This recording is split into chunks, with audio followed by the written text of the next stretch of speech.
নমস্কার বন্ধুরা, আর জি কুকিং চ্যানেলে আপনাদের সবাইকে স্বাগত। আজ নিয়ে হাজির হলাম গাজরের মিষ্টি বা গাজরের রসগোল্লা।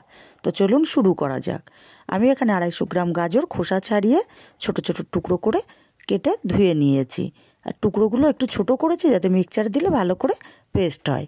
একটা মিক্সচার জার নিয়ে নিচ্ছি, গাজরগুলো মিক্সচার জারে দিয়ে দেব। যেহেতু আমার মিক্সচার জারটা ছোট, তাই আমি এগুলো দুবারে পেস্ট করে নেব। মিক্সার জারে দিয়ে জল ছাড়া একটা মিহি পেস্ট তৈরি করে নিয়েছি। ঠিক এরকম মিহি পেস্ট তৈরি করে নিতে হবে। এখন আমি এই পেস্টগুলো একটা বাটির মধ্যে তুলে নেব। আর বাকি যে গাজরগুলো আছে আমি একইভাবে পেস্ট করে নেব। সব আমি একইভাবে পেস্ট করে নিয়েছি। এবার আমি সোজা চলে যাব গ্যাসে। গ্যাসে আমি কড়াই বসিয়ে দিয়ে 1 চামচ ঘি দিয়ে দিচ্ছি। আর ঘিটা গরম করে আমি পেস্ট করা গাজরটা দিয়ে দেব।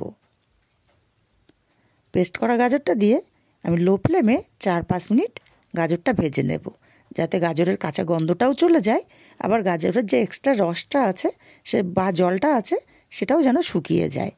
বেশ শুকনো শুকনো হয়ে গেছে আমার। 4-5 মিনিট আমি ভেজে নিলাম। এখানে আমি দিয়ে দিচ্ছি 1 বাটি দুধ। এখানে বাটির মাপটা কিন্তু অবশ্যই দরকার। দুধটা দিয়ে আমি নেড়েচেড়ে মিশিয়ে দেব। মিশিয়ে দিয়ে আমি এর মধ্যে একটু ফুড কালার দেবো, এটা অপশানাল। আমি একটু হলুদ ফুড কালার দিয়ে দিচ্ছি যাতে মিষ্টির কালারটা সুন্দর আসে। ফুড কালারটা দিয়ে ভালো করে মিশিয়ে দিলাম। মিশিয়ে দিয়ে যেই বাটি মেপে আমি দুধ নিয়েছি 1 বাটি, ঠিক সেই বাটি মেপেই আমি হাফ বাটি সুজি নিয়ে নিচ্ছি। এবার অনবরত নেড়ে এটা আমার একটা ডো তৈরি করে নিতে হবে, যাতে দলা না পাকিয়ে যায় সেটা খেয়াল রাখতে হবে। অনবরত নাড়তে হবে। আর এটা বেশি টাইম লাগে না, 4 থেকে 5 মিনিটের মধ্যে কিন্তু ডোটা রেডি হয়ে যায়। আমার ডোটা কড়ার থেকে ছেড়ে আসছে, মানে আমার ডোটা কিন্তু হয়ে এসছে। আমি আরেকটু নেড়ে চেড়ে নেব। নিয়ে আমি হাতে করে নিয়ে চেক করে নেব। হাতে নিয়ে দেখতে হবে, এরকম যদি দলা পাকিয়ে যায় তাহলে বুঝতে হবে আমার ডোটা রেডি। আমি এবার ডোটা নামিয়ে নেব। আমি একটা থালার মধ্যে ডোটা দিয়ে দিচ্ছি। এটা আমি ঢাকা দিয়ে রেখে দেব ঠান্ডা হওয়া পর্যন্ত। ঢাকা দিতে হবে যাতে ওপরটা ড্রাই না হয়ে যায়।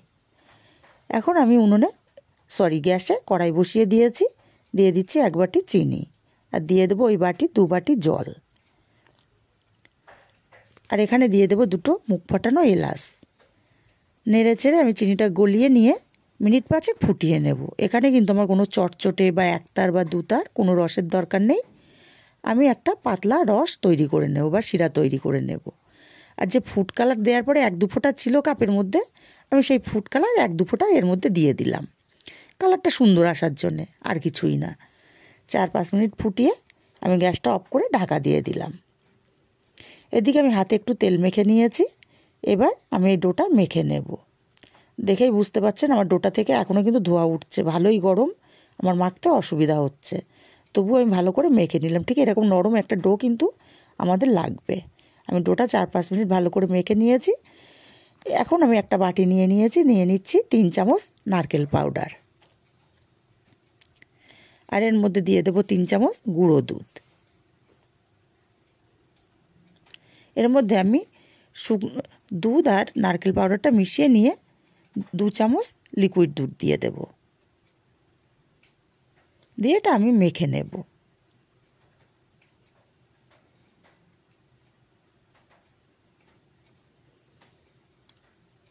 রেডি হয়ে গেছে আমার মাখাটা। এবার চামচটা আমি পরিষ্কার করে নিয়ে এর থেকে অল্প অল্প করে নিয়ে আমি শেপ দিয়ে নেব। অল্প অল্প পরিমাণে নেব আর একটা করে নাড়ু তৈরি করে নেব। যেমন আমরা নাড়ু বানাই সেরকম ছোট ছোট করে নাড়ুর বল আমি তৈরি করে নেব। এইভাবে আমি সবগুলোই তৈরি করে নিয়েছি। দেখুন তৈরি হয়ে গেছে। এদিকে আমি হাতে একটু তেল মেখে নিলাম আবারও। এবার এখান থেকে আমি বেশ কিছুটা করে নেব, যেমন একটা লাড্ডু হয় ঠিক অতটা করেই নিচ্ছি। নিয়ে হাতের মধ্যে ভালো করে পাকিয়ে নিতে হবে, যাতে কোনো ক্রাক না থাকে বা ফাটল না থাকে। হাতের মধ্যে চাপ দিয়ে নেব। এবার এই মাঝখানটাতে আমি একটা নাড়ু দিয়ে দেব।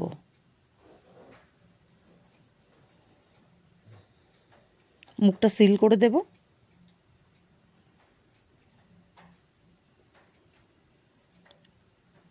মুখটা সিল করে দিয়ে হাতের মধ্যে খুব ভালো করে ঘুরিয়ে ঘুরিয়ে আমাদের মিষ্টির শেপটা দিয়ে নিতে হবে।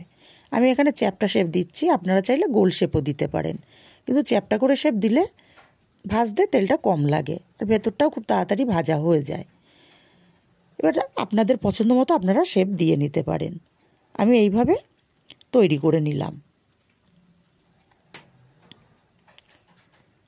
আমি আরও একটা করে দেখিয়ে দিচ্ছি। আবারও কিছুটা পরিমাণে ডো আমি নিয়ে নিচ্ছি আর হাতের মধ্যে পাকিয়ে নেব ভালো করে।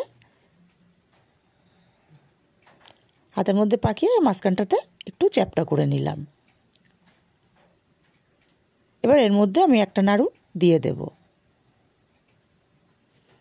দিয়ে মুখটা সিল করে দেব। মুখটা সিল করে আবারও আমি হাতে প্রেস করে ঘুরিয়ে ঘুরিয়ে আমি মিষ্টির শেপ দিয়ে নেব।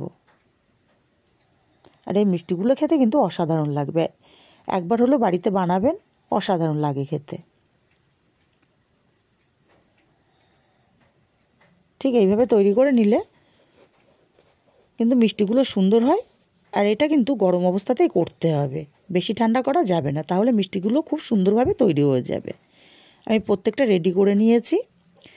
এদিকে আমি গ্যাসে আগে থেকে তেল গরম বসিয়েছিলাম, তেলটা ভালো মতো গরম হয়ে গেছে। এক একটা করে মিষ্টি আমি তেলের উপরে দিয়ে দেব। আমার কড়াইটা ছোট, তাই আমার যে কটা ধরে আমি সে কটাই দিচ্ছি। এক পিঠ ভাজা হলে তারপরে আরেক পিঠ উল্টে দেব। আর যেটা তেলের ওপরে আছে সেটা গরম তেলে একটু ছড়িয়ে দিতে হবে ওপর দিয়ে, যাতে ওপরটাও ভাজা হয়। আর এভাবে উল্টে পাল্টে আমি সুন্দর কালার আসা পর্যন্ত ভেজে নেব।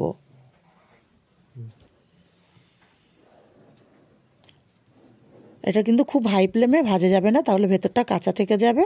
সুন্দর কালার চলে এসছে, আমি গরম তেল থেকে তুলে নেব।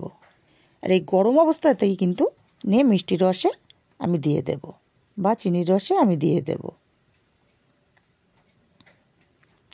একটু নেড়ে চেড়ে দেবো চিনির রসে দিয়ে।